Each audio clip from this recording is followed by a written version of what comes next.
Buat pengendara motor, mobil hingga driver siap-siap ya untuk merogoh kantong lebih dalam. Rencananya pemerintah Provinsi Jakarta bakal menaikkan tarif parkir di seluruh wilayahnya. Alasan kenaikan tarif ini untuk subsidi silang transportasi warga rentan Jakarta. Bagaimana detail rencananya? Lalu sebenarnya seperti apa riwayat penerapan aturan perparkiran di Jakarta? Kita bahas ya. Gubernur Jakarta Pramono Anung Selasa 10 Juni 2025 menyebut akan menaikkan tarif parkir secara bertahap. Belum selesai sampai di sini, Pramono juga akan menerapkan sistem Electronic Road Pricing atau ERP atau jalan berbayar elektronik. Salah satu kelompok yang menjadi target adalah masyarakat ekonomi menengah ke atas yang masih ogah beralih ke transportasi umum. Terus akan kemana uang hasil tarif parkir yang naik dan ERP ini? Pramono menjanjikan akan mengalihkan seluruh dana ini untuk subsidi transportasi umum. Nantinya Transjakarta, MRT, dan LRT bakal gratis sepenuhnya untuk 15 kategori masyarakat, diantaranya ASN, pensiunan, dan tenaga kontrak DKI Jakarta. Selain itu, tarif gratis angkutan umum lainnya ditujukan kepada penerima Kartu Jakarta Pintar, pekerja bergaji UMP, penghuni Rusunawa, tim PKK, warga Kepulauan Seribu, dan penerima Raskin.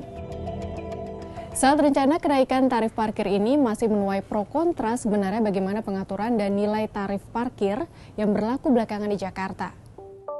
Pada Februari 2023, pemerintah Provinsi DKI Jakarta melalui Dinas Perhubungan menetapkan 11 lokasi penerapan tarif parkir tinggi. Beberapa lokasinya itu pelataran parkir Irti Monas, Blok M, Samsat Jakbar, Pasar Majestic, Plaza Intercon, Park and Ride Kalideres, Istana Pasar Baru, Taman Menteng, Park and Ride Lebak Bulus, Taman Ismail Marzuki, Park and Ride Terminal Kampung Rambutan. Adapun tarif yang dikenakan bagi kendaraan lulus uji emisi berlaku progresif Rp5.000 per jam dan Rp7.500 per jam bagi kendaraan yang tidak lulus uji emisi.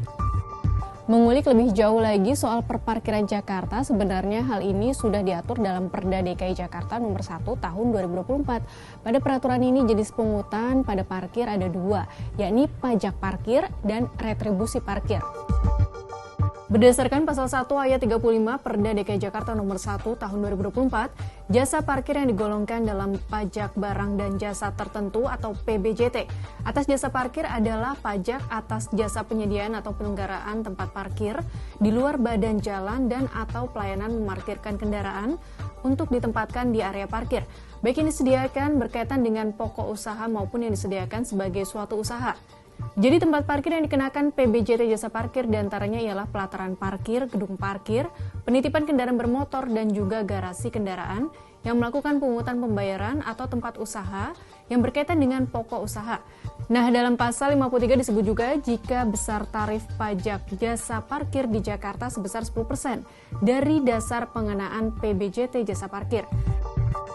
Sedangkan retribusi parkir diatur dalam pasal 74 ayat 1, meliputi penyediaan tempat khusus parkir di luar badan jalan yang merupakan penyediaan tempat khusus parkir di luar badan jalan yang disediakan, dimiliki dan atau dikelola oleh Pemprov DKI Jakarta. Adapun retribusi yang belakangan ditetapkan untuk unit mobil yaitu berkisar Rp7.500 per jam. Pendapatan parkir memang tak main-main. Panitia khusus atau pansus perparkiran DPRD DKI Jakarta menyatakan bahwa potensi pendapatan asli daerah pada sektor parkir di jalan bisa mencapai lebih dari Rp1,4 triliun per tahun. Namun saat ini yang masuk hanya Rp57 miliar.